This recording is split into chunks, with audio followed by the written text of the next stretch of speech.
네, 코리니 아빠의 투자일기. 오늘은 2025년 코인 알트 불장 진짜 오긴 올까? 라는 주제를 가지고 한번 이야기 나눠보도록 하겠습니다. 네, 먼저 알트코인 불장의 개념인데요. 저 처음에 코린이었기 때문에 불장이 파이어인 줄 알았어요. 파이어. 네, 파이어인데 그게 아니고 불이에요. 불. 반대가 베어마켓이라고 해서 견디는 장, 그다음에 황소처럼 확 밀고 가는 장이죠. 그래서 조건이 뭐냐면 주요 알트코인뿐만 아니라 중소형 알트코인이 다 오르는 걸 얘기를 하고 왜 오르느냐? 비트코인에서 돈을 번 사람들이 이제 이거 고점이다라고 생각하면 이제 익절을 해요. 그래서 익절을 한 다음에 그 자금을 알트코인으로 이동을 해가지고 이제 순환 펌핑이 발생을 하는 겁니다. 그래서 이거 샀다가 올라가면 또 팔고 다른 거 사고 그래서 뭐 한 달 보름 이 정도 사이에서 계속 펌핑이 일어나는 거예요. 네, 그래서 되게 막 감정에 휘둘리고 네, 이때 뭐 뭐든 사면은 막 10배 간다, 5배 간다 이런 정서가 확산이 됩니다. 그래서 펌핑이 계속 되고 막 올라갔다 내려갔다 계속 되죠. 그런 걸 알트 부장이라고 해요. 자, 이때 또 도입된 개념이 그 비트코인 도미넌스라는 건데 암호화폐 전체 시가총액에서 비트코인이 차지하는 비율을 얘기를 해요.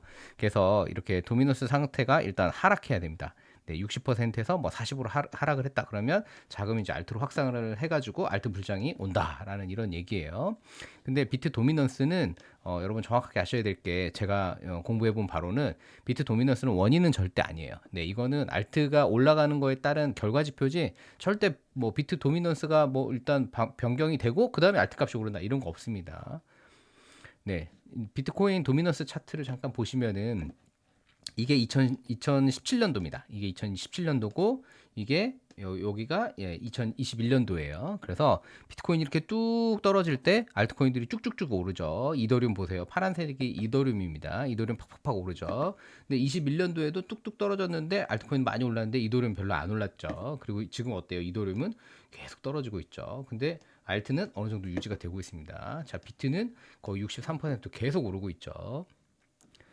네, 1년으로 봐도 비트코인 도미넌스 차트를 봐도 1년으로 봐도 거의 변화가 없어요. 네, 그렇기 때문에 코인 전문가들은 이봐라 아직 도미넌스가 무너지지 않았고 진짜 알트장은 오지 않았다라고 얘기를 하는 거죠. 그다음에 또 하나의 지수가 있는데 알트코인 시즌 지수라는 게 있어요. 그래서 최근 90일간 시가총액 상위 50개 알트코인 중 75% 이상이 비트코인보다 좋은 성과를 냈을 경우에 알트코인 시즌이라고 얘기를 해요. 근데 아직까지 안 왔습니다. 한마디로 얘기하자면. 네, 그래서 75% 정도가 네, 비트코인보다 성과를 좋게 내야 되는데 아직 그런 시즌은 안 왔어요. 지금 알트코인 시즌 차트를 보시면 여기 노란색 보이시죠? 이게 알트 시즌 지수예요. 네, 뭐 75까지 가야 되는데 아직도 뭐 30 미만에 있죠. 그러니까 아직은 알트가 힘을 못 쓰고 있다. 비트만 신나게 가지고 가고 있죠. 그래서 이런 이제 유명 유튜버들이 올해 초에 이런 얘기 했죠. 강홍님 뭐 이런 분들이 알트코인 하이퍼 사이클 올 거다. 대폭등할 거다. 그래서 실제로 이렇게 투자하시기도 하셨어요. 그런데 이렇게 투자한다고 했다가 다 익절 뭐 손절해 버렸죠. 그래서 여기 가보면은 뭐 이분 비판하는 분들이 되게 많더라고요. 너 말 믿고 샀는데요, 책임져라. 예, 믿고 사시면 안 됩니다. 여러분은 어떤 시나리오를 가장 믿고 계세요? 자, 2025년도 알트 불장은 아직 안 왔다. 비트코인 사이클 법칙이 있기 때문에 반드시 올 것이다. 라고 생각하시는 분들이 있을 거예요. 그 다음에 아니다. 과거하고 달라서 아예 안 올 수도 있다. 트럼프의 관세 전장 예전하고 다르지 않냐. 그 다음에 알트 불장은 작년에 이미 왔다 간 거 아니야? 다른 모습으로 이렇게 생각하실 수 있어요. 자, 한번 볼게요. 네. 이 사이클을 얘기할 때 저는 이 차트만 보고 절대 생각하면 안 된다고 생각을 하거든요. 차트는 결과라고 말씀드렸죠. 차트는 절대 원인이 아닙니다. 보시면 2014년도부터 17년도, 21년도 사이클하고 지금하고 근본적으로 다른 게 있어요. 이때는 다 저금리였습니다. 저금리 보세요. 저금리였죠. 네, 저금리였어요. 더군다나 이때는 물가 상승률이 어때요? 저금리의 고물가입니다. 저금리의 고물가면 어떻게 되죠? 네, 비트코인 같은 경우 가격이 당연히 오를 수밖에 없죠. 폭등하죠. 자산이 폭등하죠. 부동산이고 뭐고 다 폭등합니다. 이때는. 왜? 자산의 가치를 지켜야 되니까. 화폐 가치가 떨어지잖아요. 근데 지금은 반대예요, 반대. 2025년도에는 지금 어때요?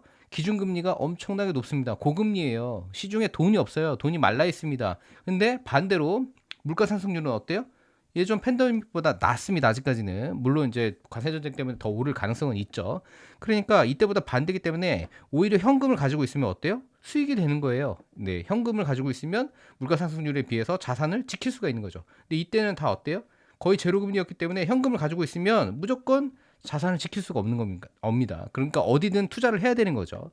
그때 상황이랑 지금이랑 너무 다르다는 거예요. 일단 이 전제를 받아들여야 됩니다. 우리는. 자, 또 보시면 크게 바뀐 게 있죠. 비트코인이 뭐가 됐습니까? ETF가 들어왔죠. 그 다음에 이더리움도 ETF가 들어왔어요. ETF가 들어왔다는 건 뭐냐면 기존의 금융 세력들이 이제 제도적 합법적인 틀 안에서 투자를 하기 시작했다는 거예요. 그러면 과거하고는 다르다는 거예요. 과거와는 달리 이들은 굉장히 냉철합니다. 네, 감정에 잘 휘둘리지 않아요. 그래서 그냥 어느 정도 하면 그냥 자동으로 매매가 되고 매수가 되는 그런 자동 매매 프로그램들이 있습니다. 프로그램 매매라고 하죠. 그렇기 때문에 과거처럼 포모가 일어난다? 과연 그렇게 될까? 좀 의심을 해볼 필요가 있어요. 그 다음에 신규 알트코인 발행량을 보시면 네, 이때 2024년도 이 10월부터 해가지고 계속 증가합니다. 네, 그래서 신규 알트코인이 상당히 많이 증가했다. 그 다음에 또 하나 이런 생각도 해볼 수 있어요. 과연 작년도 11월 달 트럼프가 당선될 때 어쩌면 이미 왔다 간 건 아닐까? 이런 생각 해볼 수 있거든요. 저는 사실 이런 생각을 지지를 하는 편입니다. 자, 과거의 리플을 보시면 XRP죠, 지금. 이때 보시면, 자, 이게 11월 달입니다. 11월 달. 네, 제가 구매를 했던 시기가 11월인데, 이때부터 해가지고 원래 700원 정도 하던 게, 예, 3,000원까지 쭉 4,000원 금방까지 올라갔죠. 이게 12월 3일일 거예요. 우리 네, 계엄령 터졌을 때 4,000원까지 갔다가 그 다음에 네, 5,000원까지 찍고 이렇게 지금 횡보하고 있죠. 자, 이때 몇 배입니까 지금 과거에 비해서? 네, 벌써 한 4배, 5배가 올랐죠. 그 다음에 헤데라 보시면 네, 100원도 안 갔어요. 뭐 50원 이랬던 헤데라가 지금 얼마입니까? 500원까지 찍고 내려왔어요. 물론 지금 이때에 비하면 지금 반토막이지만 상당히 많이 올랐죠. 거의 10배가량 올랐습니다. 이걸 알트불장이라고 안 하면 뭐를 알트불장이라고 할까요? 10배가 오른다는 게 쉽습니까, 여러분? 자, 도지코인도 마찬가지예요. 도지코인은 뭐 그렇게 많이 오르지는 않았는데 한 뭐 3배, 4배 가량 올랐죠. 자, 그 다음에 비트겟 코인이라는 건데 이게 거래소 코인입니다. 거래소 코인인데 얘는 1달러 정도밖에 안 했었어요. 근데 제가 이거 8달러까지 오르는 거 봤거든요. 네, 보세요. 몇 배가 올랐습니까? 네, 얘도 벌써 뭐 6배, 7배가 올랐거든요. 네, 솔라나 코인 보시면 얘는 더 재밌습니다.